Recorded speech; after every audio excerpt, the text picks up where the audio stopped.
Krell stood at the observation deck of Nexus 7, watching ships arrive from across the galaxy. His 4 eyes tracked each vessel as it docked at the massive space station. The galactic combat arena drew competitors from hundreds of worlds, all eager to prove their warrior skills. For 300 years, Krell's people, the Vexians, had dominated these games. He felt pride watching his species' banners hanging throughout the station. Today felt different, though. Whispers filled the station corridors. Humanity had finally accepted the invitation to compete. Krell had heard of humans before, but only in passing. They were a young species from a small blue world called Earth.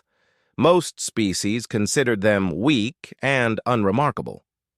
Their bodies were small, their skin fragile, and they lacked natural weapons like claws or armor plating. "Why does everyone care about these humans?" Krell asked his assistant, a young Vexian named Torque. Torque shrugged his broad shoulders. "Some old warriors speak of them with respect, but I think it's just stories. Look at them." He pointed at a screen showing human physiology. "They're tiny, soft. How can they compete against real warriors?" Krell agreed, but something bothered him. In the archives, he had found scattered reports about humans helping during the Sindari Rebellion. The reports were incomplete, heavily redacted. Whatever humans had done, someone wanted it quiet. A small frigate appeared on the view screen. It was plain, functional, lacking the intimidating designs other species preferred. The name Pioneer's Hope was written on its hull in simple letters. "The humans have arrived," announced the station's communication system.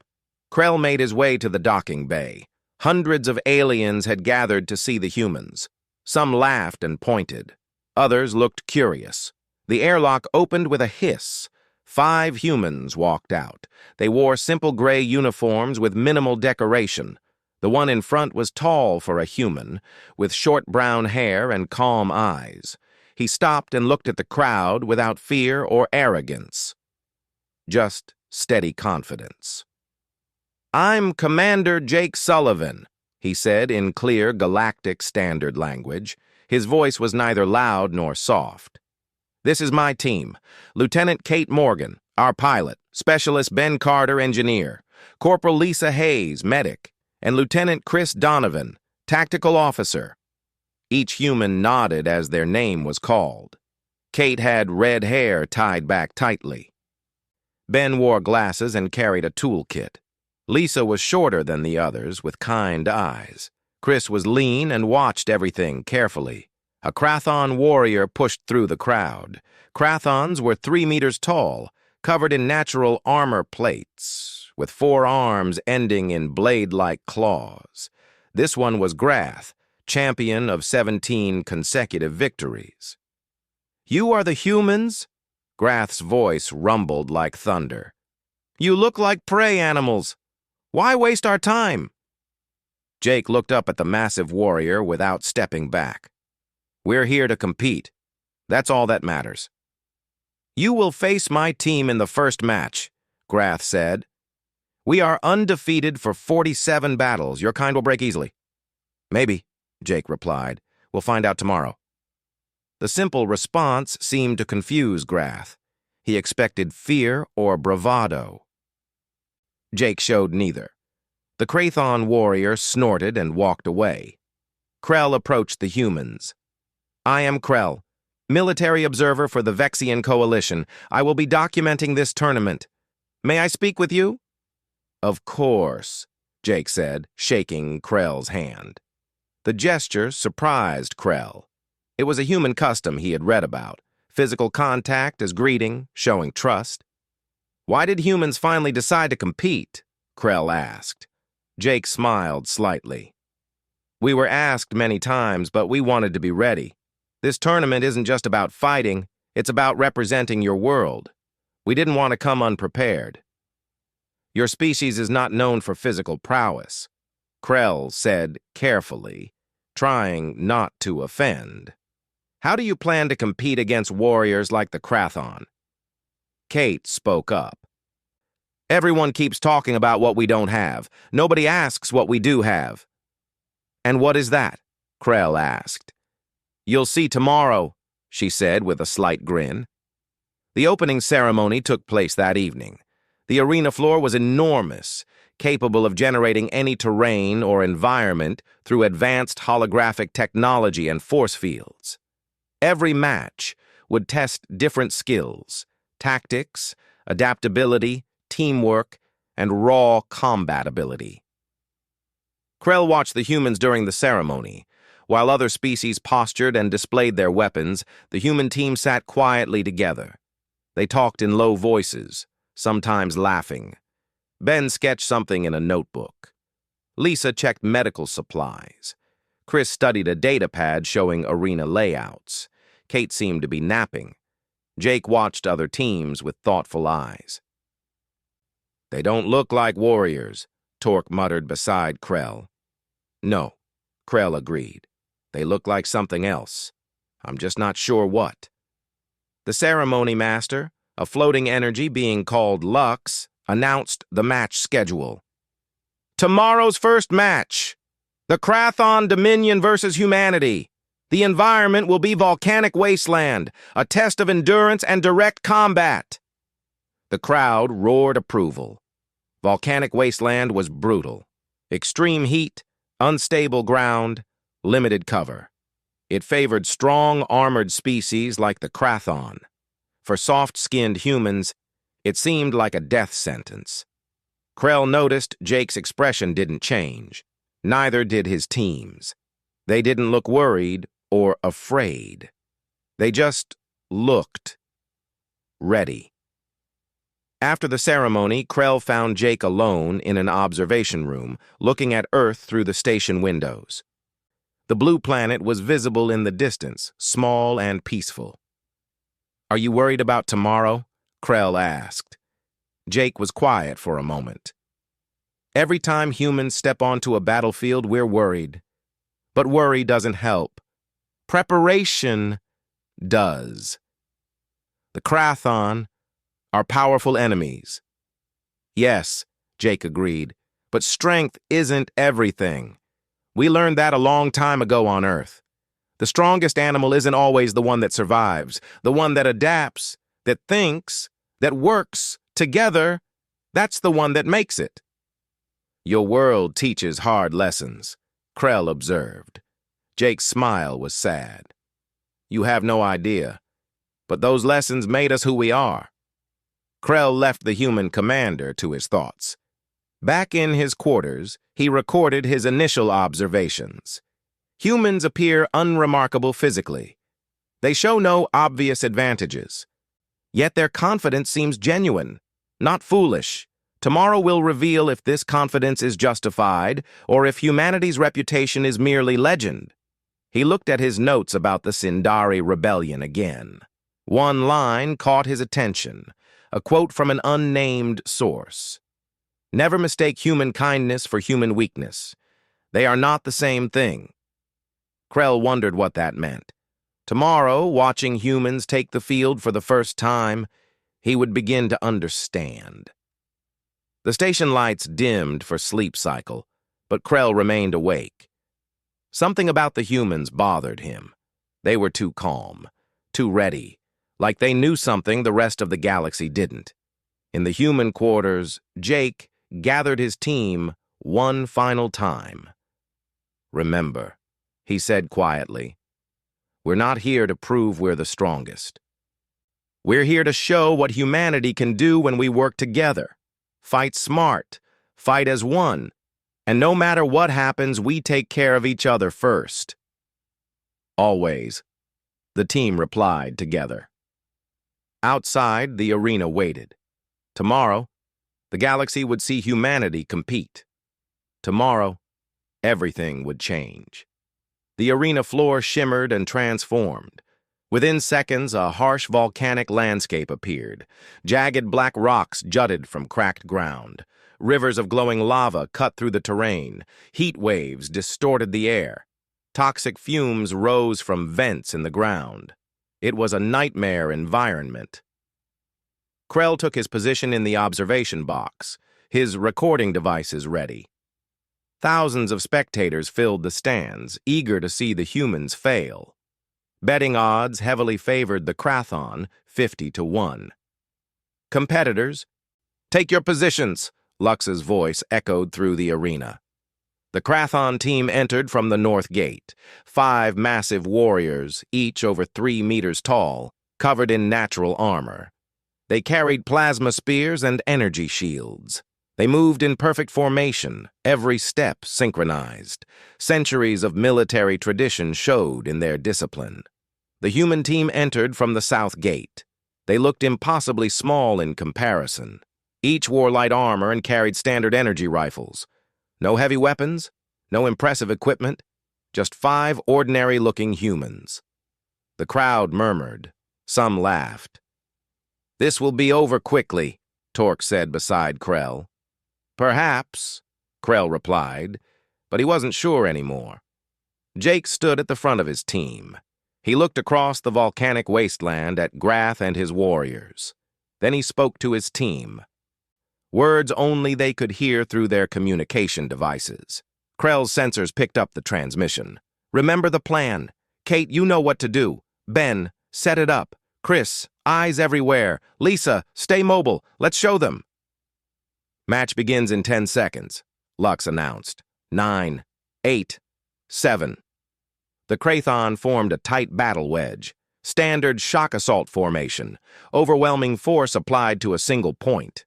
The humans spread out, not randomly, but each moving to different positions. They broke every rule of conventional tactics. 3, 2, 1, begin! The Krathon charged immediately. The ground shook under their weight. They moved fast for their size, covering ground quickly. They expected the humans to form a defensive line or retreat. That's what every species did. The humans did neither. Kate sprinted left toward a cluster of rocks near a lava flow. Ben ran right toward unstable ground. Chris climbed onto a high rock formation. Lisa moved behind cover but stayed in the open center. Jake ran straight toward the Krathon. "What are they doing?" Torque exclaimed. "They've scattered! The Krathon will destroy them one by one!" But Krell noticed something. Each human position formed a geometric pattern. They weren't scattered randomly. They were setting something up. The Krathon reached Jake first. Grath swung his plasma spear with enough force to shatter stone. Jake dove and rolled, the spear missing by centimeters. He fired his rifle while moving, shots hitting Grath's armor, but not penetrating. Jake wasn't trying to hurt Grath. He was getting the warrior's attention. Kate reached her position and pulled something from her pack. A compact device she placed on the ground. Then she ran again, moving erratically. 2 Krathon warriors chased her, splitting from the main group. Ben reached the unstable ground and started placing small objects. They looked like simple mining charges, barely powerful enough to crack rock. The Krathon ignored him, thinking he was no threat. Chris stayed on his high position, not firing. Just watching, recording. His eyes tracked every Krathon movement.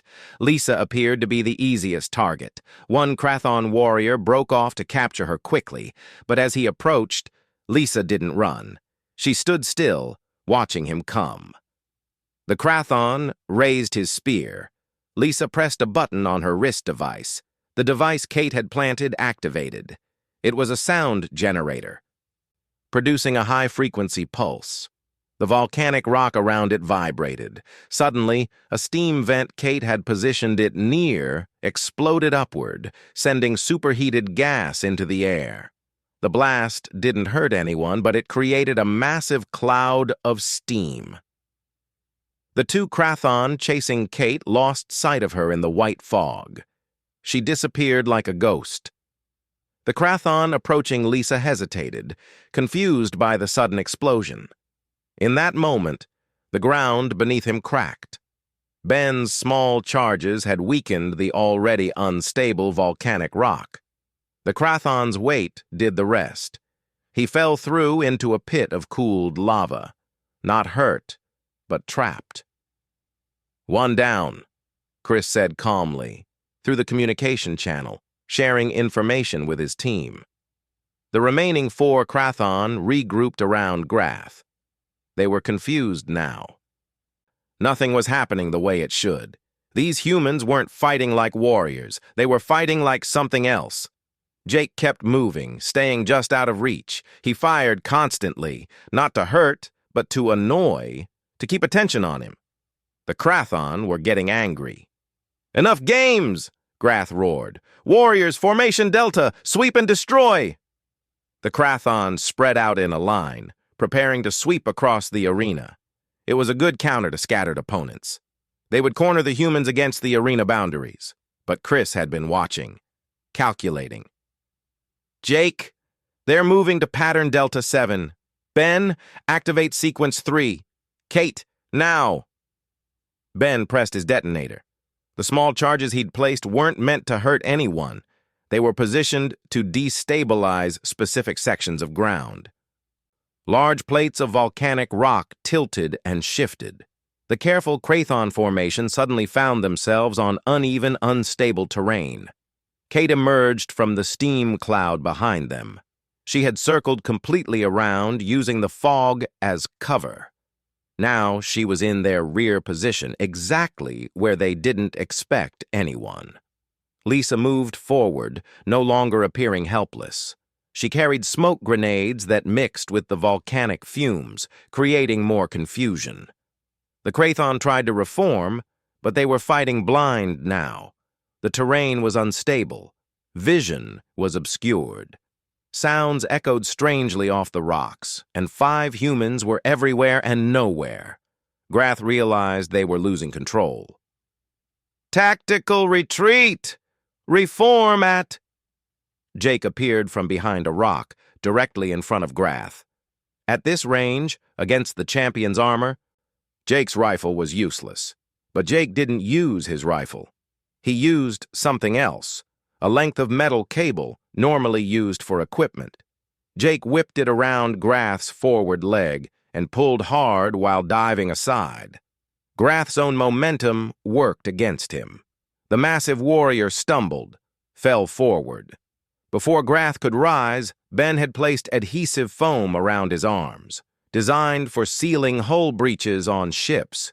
It wouldn't hold Grath long, but it did need to. Chris descended from his position, providing covering fire. Kate hit another Krathon with a net launcher, a tool for capturing dangerous animals. Lisa used flash charges to blind another. In 30 seconds, the battle shifted completely. The Krathon were separated, confused, struggling against unconventional tactics they'd never encountered. The match didn't end with crushing blows or powerful weapons. It ended with 5 Krathon warriors immobilized by mining equipment, safety gear, and environmental manipulation. "Match over," Lux announced, shock clear in their voice. "Victory! Humanity!" The arena fell silent. Thousands of aliens stared in disbelief. Then chaos erupted. Some screamed in anger at their lost bets. Others cheered in amazement. Arguments broke out. Everyone had an opinion. Krell sat frozen, watching the replay on his screens. He analyzed every moment. The humans hadn't fought with strength. They had fought with planning, coordination, creativity. They used everything: the environment, their equipment, even the enemy's expectations against them. Jake helped Grath to his feet after the foam dissolved. "You fought well," Jake said respectfully. Grath stared at the small human. What was that? That wasn't combat, that was adaptation," Jake finished. "We can't beat you in strength, so we don't try. We find another way." "This is not honorable warriors combat," Grath said, but his voice held confusion, not anger. "No," Jake agreed. "It's human combat. We learned a long time ago that honor doesn't matter if you're dead. Survival matters. Victory matters. but we respect your strength. You're incredible warriors." Grath made a sound that might have been a laugh. "You are unexpected, human Jake." The Krathon team left the arena. They had lost, but they weren't angry. They looked thoughtful, troubled, like they had seen something they didn't understand. Krell rushed down to the arena floor. He had to speak with Jake. "How?" Krell demanded. "How did you plan all that?" Jake smiled. "We watched the arena specifications, studied the environment, figured out what tools we had. Then we practiced. Kate ran timing drills. Ben calculated weight stress on volcanic rock. Chris memorized formation patterns. Lisa practiced distraction techniques. We trained for this specific environment." "But you only knew yesterday what environment it would be." "Yes," Jake said.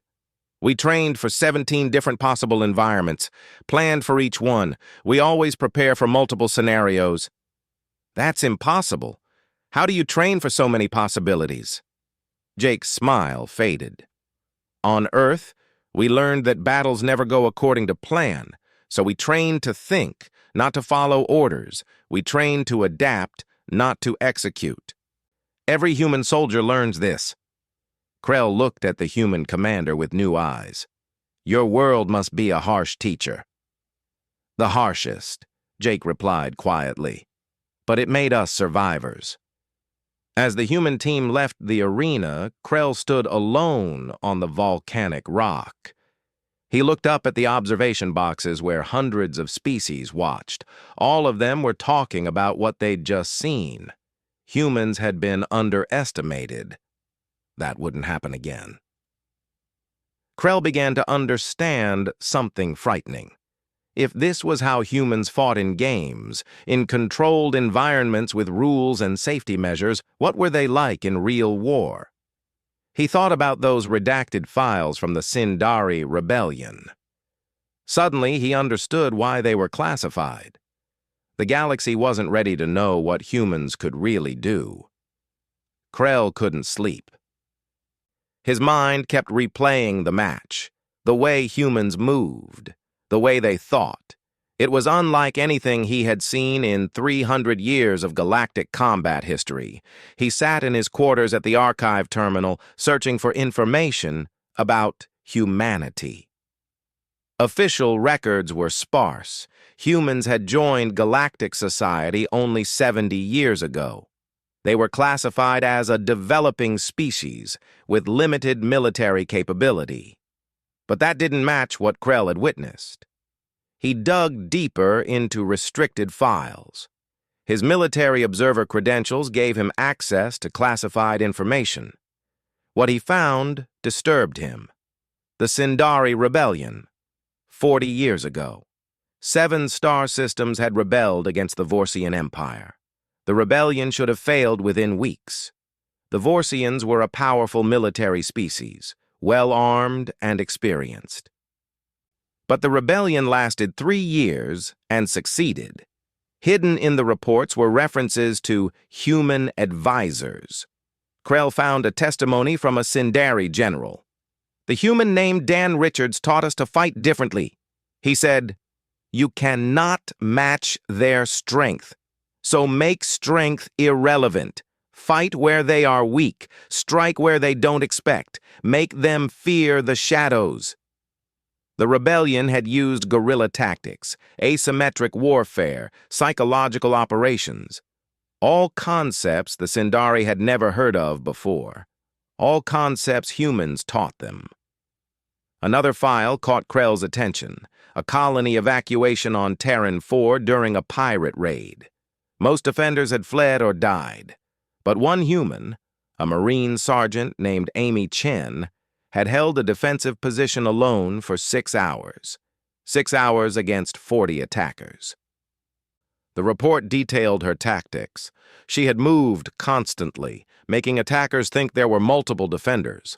She had used their own equipment against them. She had set traps using mining gear. She had turned a losing situation into a stalemate until reinforcements arrived. "Impossible," Krell whispered. "One person, holding off 40. No Vexian could do that. No species he knew could do that.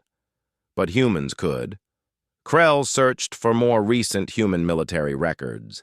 He found training videos, human soldiers practicing combat in cities, forests, deserts, space stations.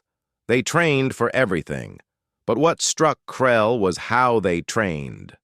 Other species drilled formations, practiced set tactics, learned specific responses to specific situations.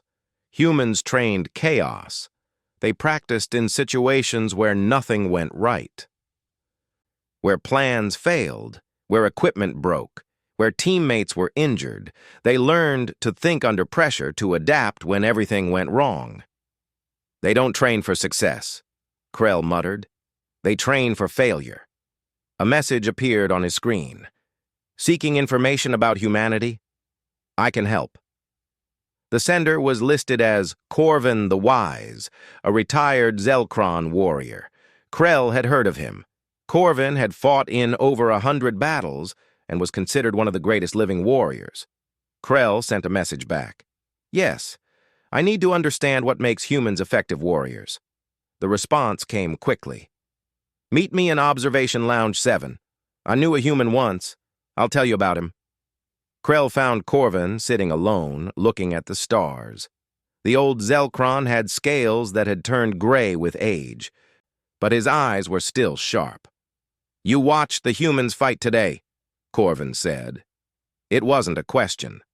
Yes, Krell said, sitting down. It was unlike anything I've seen. Corvin nodded slowly. 20 years ago, I fought alongside a human, Lieutenant Ryan Foster. We were defending a mining colony from raiders, 10 of us against over 100 enemies. We should have died. What happened? Ryan taught us his way of fighting. He said, fear is a weapon, use it. We didn't understand. The Zelkron are not a fearful people. We fight with honor and courage. And? Ryan showed us. He made the raiders fear the dark, fear their own weapons, fear each other. He turned their camp into a nightmare, not through strength, but through their own minds. By the end, they fled. We didn't have to kill most of them. They killed each other in panic. Krell felt cold. Psychological warfare. Humans understand fear, Corvin continued, not because they feel it more than others, because they've mastered it. They learn to use it, to create it, to weaponize it. Do you know why? No. Because on their world, they fought themselves for thousands of years. Every other species in this galaxy learned warfare against different species, natural enemies, prey, or predators. But humans, they learned warfare against other humans, against beings exactly as smart as them, as creative as them, as determined as them. Krell absorbed this. They evolved fighting themselves. Yes, Corvin said. And that changes everything. When you fight different species, you learn their weaknesses. When you fight your own species, you learn to create weaknesses. To think like your enemy because your enemy thinks like you. That's terrifying. It should be. Corvin looked at Krell directly. I asked Ryan once why humans are so good at war. You know what he said? What? He said, we're not good at war. We're good at surviving it. There's a difference. Then he told me about Earth's history. They call parts of it world wars. Can you imagine? Wars that covered their entire planet, millions dead, cities destroyed. And they did this multiple times. Krell struggled to comprehend. How did they survive? Because they learned. After each terrible war, they studied it, analyzed it, figured out what went wrong, made rules to prevent it happening again. And when war came anyway, they had learned from the last one. But why fight so much in the first place? Corvin made a sound like sad laughter. That's the human paradox. They're a social species. They form bonds stronger than any species I've known. They love fiercely, but they also compete fiercely. They push themselves and each other constantly. It makes them amazing allies and terrible enemies. Krell thought about Jake helping Grath after the match, about the human team watching each other's backs, about Jake saying, "We take care of each other first." "They value loyalty," Krell said. "Above almost everything," Corvin agreed. "Ryan told me that humans have a saying, 'No one left behind.' They will risk their entire mission to save one teammate. This seems illogical, but it's their greatest strength." "How is that strength?" "It sounds like weakness. Because it means every human fights knowing their team will never abandon them. They don't fear being left wounded or captured. They know their people will come. This makes them incredibly brave. They take risks other species won't because they trust absolutely in their team." Krell remembered Jake running toward the Krathon while his team spread out. Each human had trusted the others to do their part.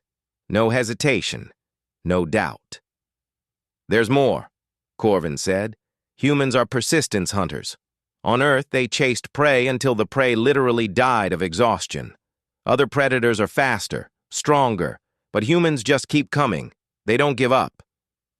"I've read about this. They have unusual endurance. It's not just physical, it's mental.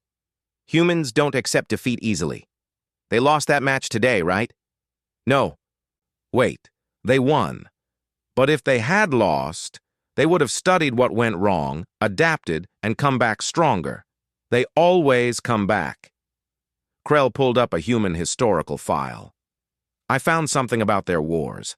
This one called the Second World War.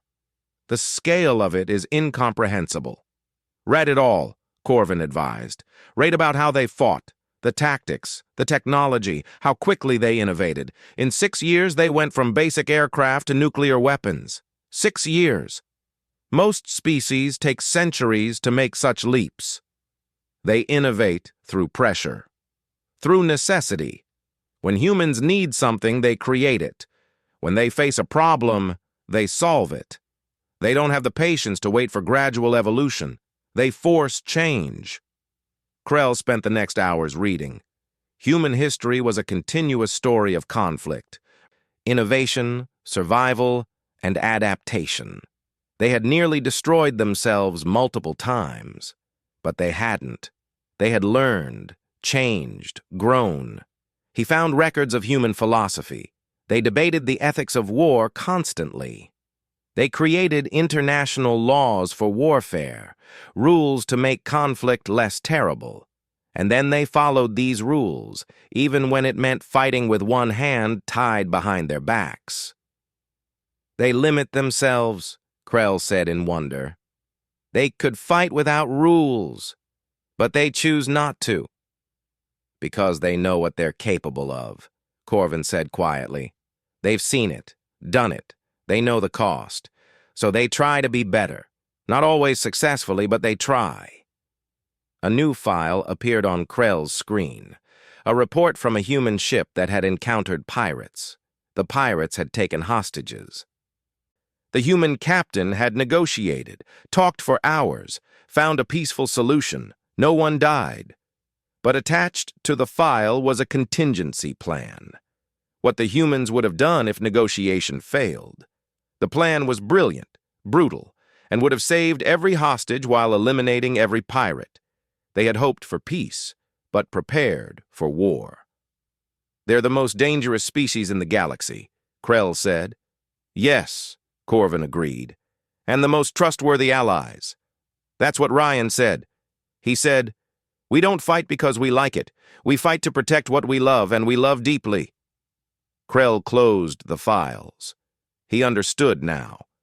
Humans weren't just good at warfare. They had been forged by it, shaped by thousands of years of conflict. But unlike species that gloried in battle, humans carried it as a burden. They were good at something terrible, and they knew it. "Tomorrow they fight again," Krell said. "The Tharn Collective." "The Tharn are skilled urban fighters," Corvin said. "They'll be prepared. They watched today's match." But humans will have watched them, too. Exactly. Corvin stood to leave. Remember something, Krell. You've seen humans in a tournament. A game with rules and safety measures. This is them holding back. Being polite. Showing respect for the competition. And if they didn't hold back? Corvin's expression was grave. The galaxy should pray we never find out, because humans don't fight to win. They fight to make sure the other side loses. There's a difference. And that difference is everything. The old warrior left Krell alone with his thoughts. Outside the windows, Earth hung in the distance. That small blue world had created the most formidable warriors the galaxy had ever seen, not through strength or size or natural weapons, through something more dangerous, the ability to think, adapt, and never give up. Krell began his report. After extensive research, I believe humanity's combat reputation is not legend. It is understatement. We have seen only a fraction of their capability. And I find myself grateful they choose to be allies rather than enemies. He paused, then added one more line. Recommendation. Do not underestimate humans again. This mistake could be fatal. The second match began at dawn cycle. The arena transformed into an urban environment. Buildings rose from the floor, streets formed between them, vehicles appeared. It looked like a living city. The Tharn Collective were masters of urban combat. Their species had evolved in dense hive cities.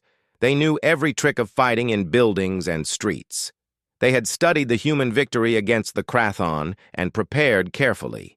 Krell watched from his observation position. This time, thousands more aliens filled the seats. News of humanity's first victory had spread. No one wanted to miss this match. The Tharn entered the arena in tactical formation. They carried urban warfare gear, breaching tools, surveillance drones, climbing equipment. They moved like they owned the city. The humans entered differently. They looked like civilians. They had changed from military uniforms into ordinary clothes. They carried minimal visible weapons. What are they doing? Torque asked. They look unarmed. Wait, Krell said. He was learning to watch what humans did, not what they appeared to be. The match began. The Tharn immediately deployed drones, scanning for the human team. They moved building to building in perfect coordination, professional, efficient, but they couldn't find the humans. Kate had stolen a delivery vehicle within the first minute. She drove through streets like she belonged there.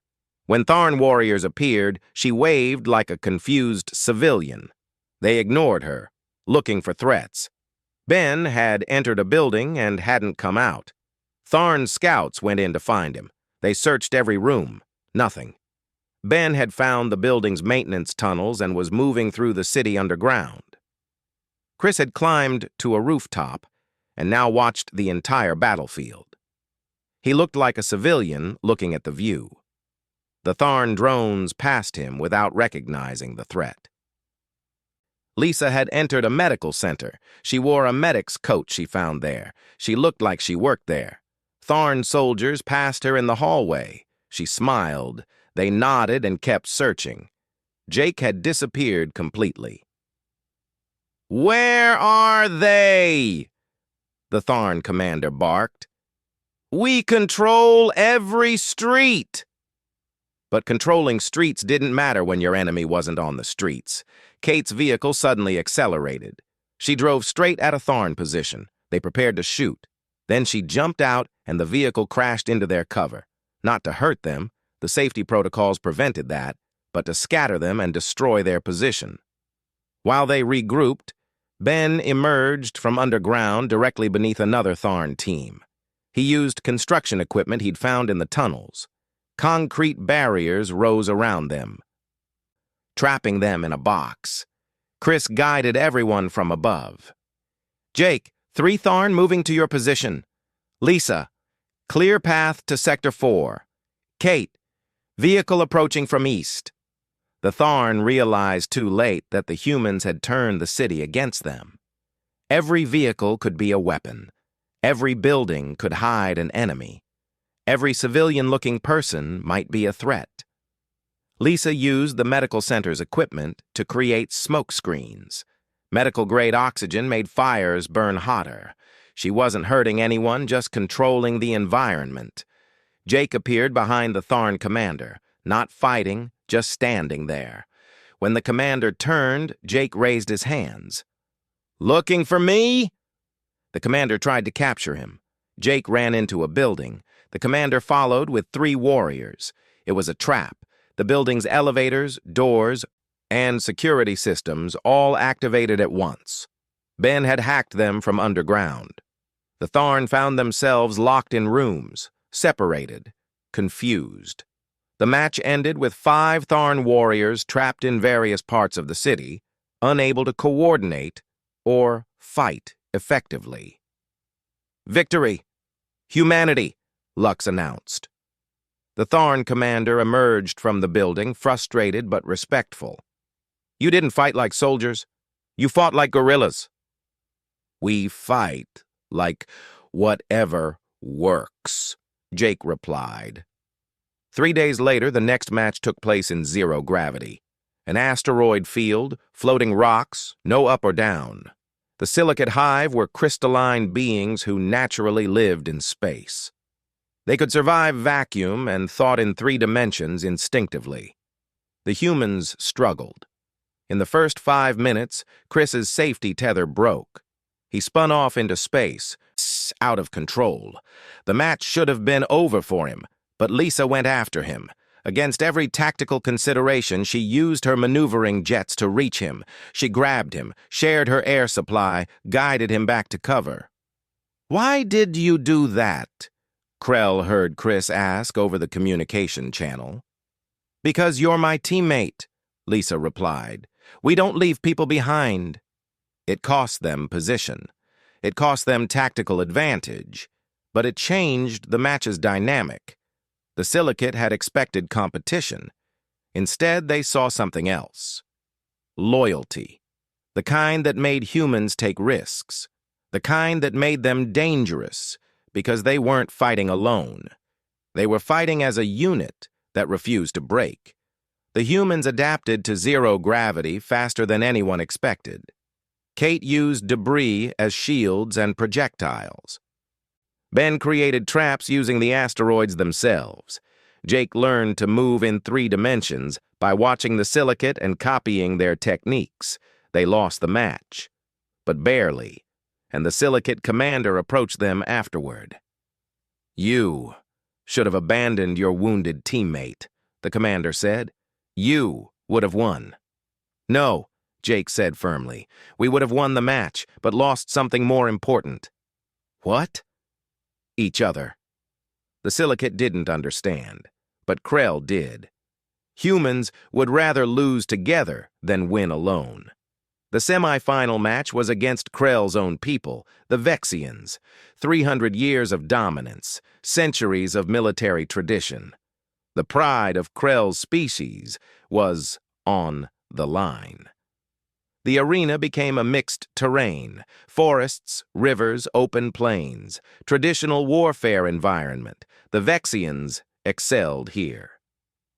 Krell felt torn. He wanted his people to win, but part of him wanted to see what humans would do. The Vexian team was led by Thrax, their greatest living warrior. He had never lost a match. He was larger than most Vexians, faster, and brilliant tactically. The match began. The Vexians used classic military tactics, flanking maneuvers, suppressing fire, coordinated advances, everything by the book. The humans countered with chaos. They didn't follow patterns, didn't move predictably. Every time the Vexians thought they understood the human strategy, it changed. Kate led Vexian warriors into swamps, then disappeared. Ben created false positions that drew fire, but contained no one. Chris fed them false information by leaving equipment that broadcast wrong locations. Lisa used medical smoke grenades to obscure vision. And Jake faced Thrax directly. The two warriors met in an open clearing. Thrax was confident. He had size, reach, and experience advantages. They fought hand to hand. Thrax was faster, stronger, but Jake was something else. He was unpredictable. He used techniques from a dozen different combat systems. High kicks from one style, ground fighting from another, boxing, wrestling, joint locks. Nothing stayed the same. Thrax landed heavy blows. Jake took them and kept coming. The human persistence, the refusal to stay down. "You fight without honor," Thrax said, frustrated. "I fight to win," Jake replied, breathing hard. "Honor is for after the fight." Jake swept Thrax's leg, dropped him, and held a training blade to the Vexian's throat. Match point. But Jake did something unexpected. He helped Thrax up. "You're an incredible warrior," Jake said. "Better than me in almost every way." "But you won," Thrax said, confused. "This time. In a fair fight, straight combat, you'd win. But I don't fight fair when I don't have to. That's not dishonor. That's survival." The match ended. Humanity won. But Jake immediately went to the Vexian medical area to check on their wounded. He spoke with each one, asked if they needed anything, showed respect. Krell found Jake there sitting with a young Vexian who had injured his leg. "Why do you do this?" Krell asked. "You defeated us. You don't need to show concern." Jake looked up. "We're not enemies. We're competitors. There's a difference. These warriors gave their best. They deserve respect. But in real war, this isn't real war," Jake interrupted. "In real war, things are different. But this is a tournament, a test of skill. These warriors tested us, made us better. I'm grateful for that." The young Vexian looked at Jake with something like awe. "You humans are strange. You fight viciously but show kindness after." "We remember that our enemies are still people," Jake said. "Losing that makes you a monster, not a warrior." Krell left them talking. He went back to his quarters and reviewed footage of all the human matches. A pattern emerged. Humans fought with controlled violence. They did what was necessary to win, but nothing more. They didn't humiliate defeated enemies, didn't celebrate their pain. They fought like people who understood the cost of violence. That night, Krell found Jake alone again, looking at Earth. "Tomorrow is the finals," Krell said. "The Praetorian Ascendancy. They've never lost." "I know," Jake said quietly. "They're ancient, advanced. Some say they're the first species to achieve space travel. Their technology is beyond ours." "I know that too." "Are you afraid?" Jake was quiet for a long moment. "Yes. Every time we fight, I'm afraid. Afraid we'll fail. Afraid someone will get hurt. Afraid we'll dishonor our world. But you fight anyway. Because fear is useful. It keeps you alert. Makes you careful. The warriors who aren't afraid are the ones who die first. And if you lose tomorrow," Jake smiled slightly, "then we lose. We came here to show what humanity can do. We've done that. Win or lose tomorrow, we've already proved something." "What?" "That we belong here. That humans aren't just another species. We're survivors, adapters. And if we get knocked down, we get back up. Always." Krell looked at the human commander, small by galactic standards, fragile, without natural weapons or armor, but standing there with quiet confidence that came from somewhere deep inside. "I understand now why humans are renowned," Krell said. "It's not because you're the strongest. It's because you're the hardest to break." Jake nodded. "We learned that the hard way. But we learned." The station lights dimmed. Tomorrow would bring the final test. Krell didn't know if humans would win, But he knew they would fight like nothing else in the galaxy, because that's what humans did. They adapted. They persisted. They never gave up, and most importantly, they did it together. The championship day arrived. The station buzzed with energy. Every species had gathered to watch. Humans had defied expectations, defeated powerful opponents, and reached the finals. But now they faced the Praetorian ascendancy. Krell had researched the Praetorians extensively. They were ancient beyond measure. Their civilization had reached the stars, while most species were still learning to use fire. They possessed technology that seemed like magic, and they had never, in 500 years of competition, lost a single match. The Praetorians entered the arena. They were tall, elegant beings of pure energy contained in crystalline forms. They moved without sound. 5 of them, perfectly synchronized, telepathically linked. They thought as one mind. The humans looked small and insignificant in comparison. Jake gathered his team before the match. Krell listened through his monitoring equipment. "This is it," Jake said quietly. "Everything we've trained for. They're better than us in every measurable way. Stronger, faster, smarter, more experienced. They can read each other's thoughts. We can't." "So how do we win?" Kate asked. "Maybe we don't," Jake said honestly. "But we fight anyway. We fight for each other. We show the galaxy what humans are made of. Win or lose, we do it together. Understood?" "Understood," his team replied. The arena transformed. This time it wasn't a single environment. It was shifting, changing every few minutes. Forest became desert, became ocean, became space station, became volcanic wasteland. The environment was designed to prevent adaptation, to overwhelm strategy with constant change. Perfect for fighting the Praetorians, they could adapt to anything. Terrible for fighting humans. Except humans had faced this before, on Earth, in their history. Constant change, endless adaptation, it was their specialty. The match began. The Praetorians moved with perfect coordination.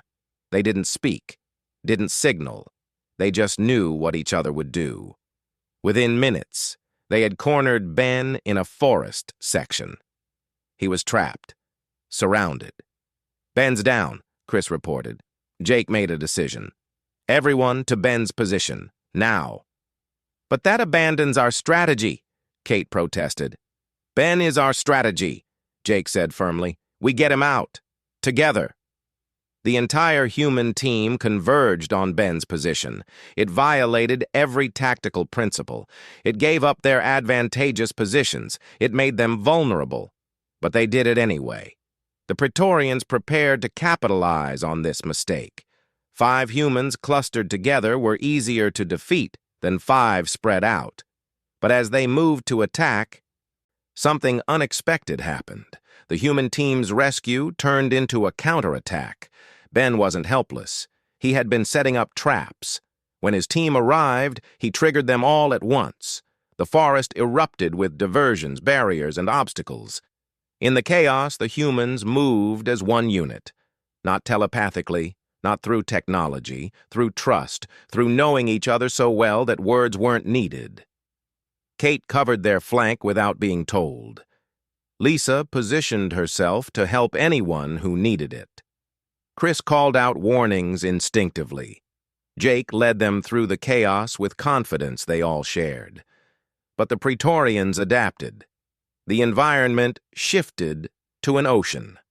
The humans struggled in water. The Praetorians were energy beings. Water didn't affect them. Lisa started sinking. Her equipment was too heavy. Chris dove to help her, but he was struggling too. The team was fracturing. "Leave us!" Lisa gasped. "Win the match!" "No!" Jake swam toward them. "We stay together!" Kate and Ben abandoned their positions to help.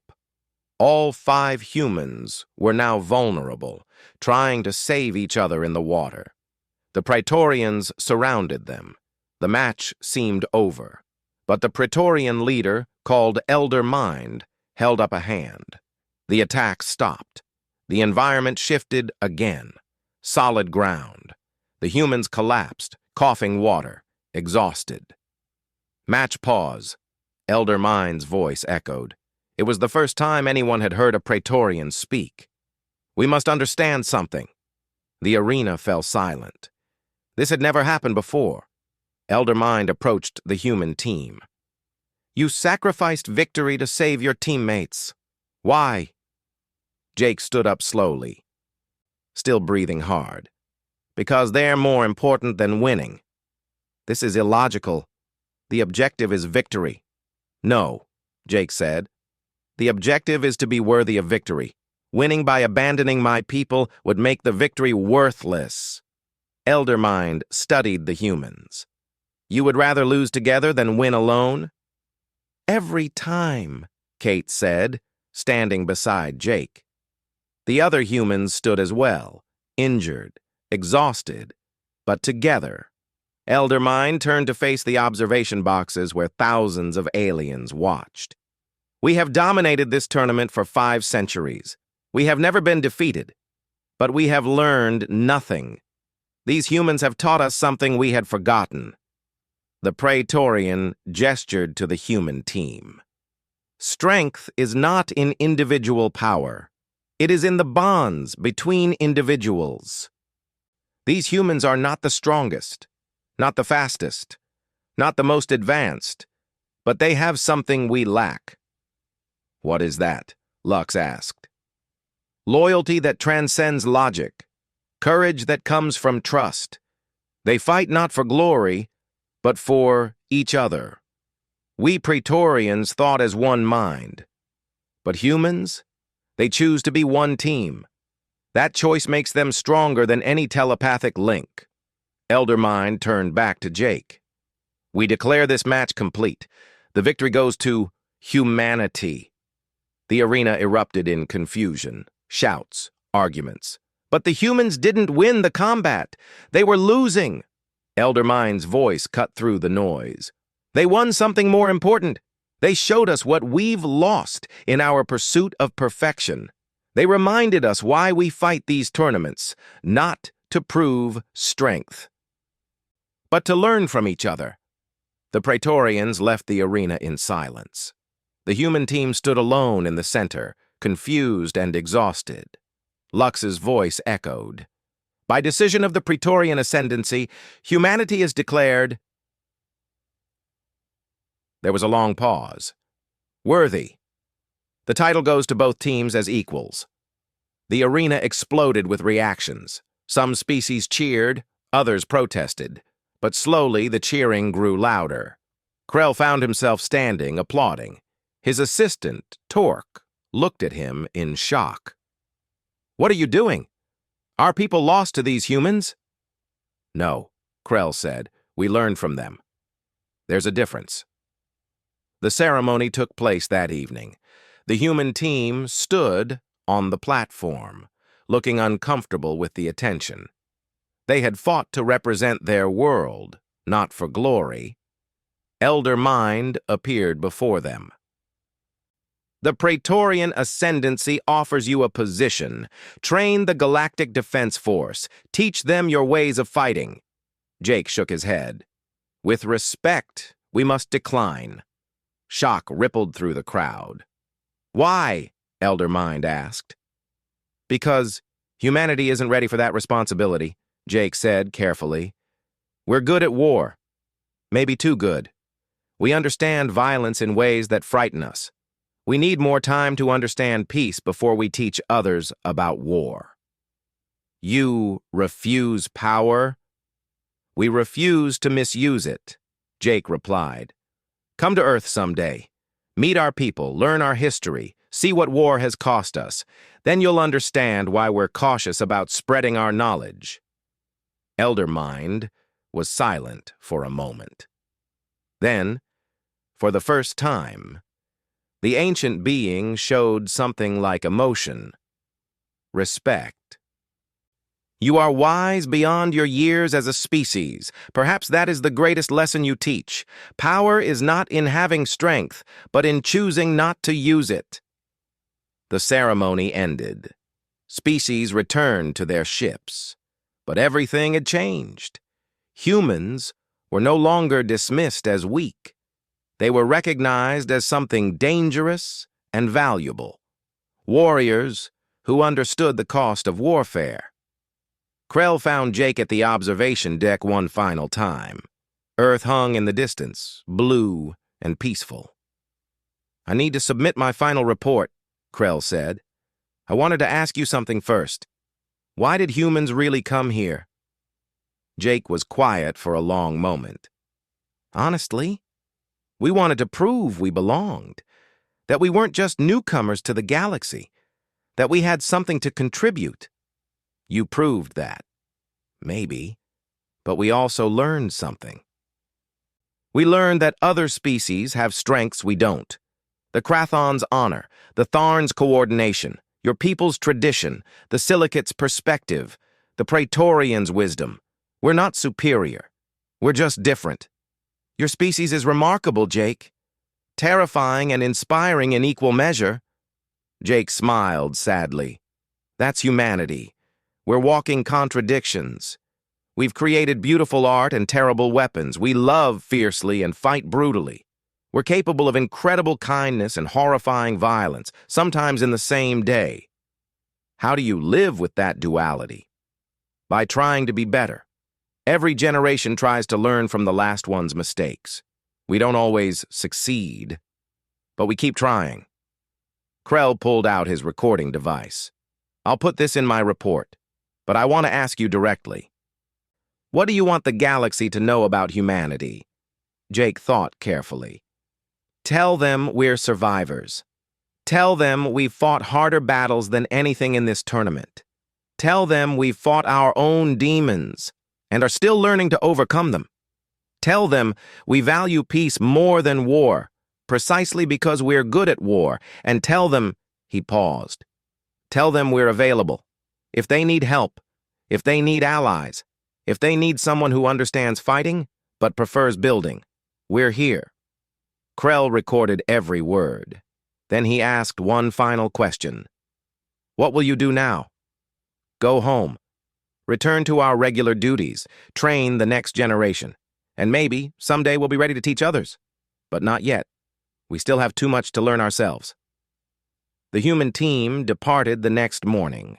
Their ship, the Pioneer's Hope, slipped away quietly. No fanfare, no celebration. They left the same way they arrived, as ordinary people who had done extraordinary things. Krell submitted his final report to the Galactic Council. It was longer than usual, more detailed. And it concluded with words that would shape galactic policy for generations.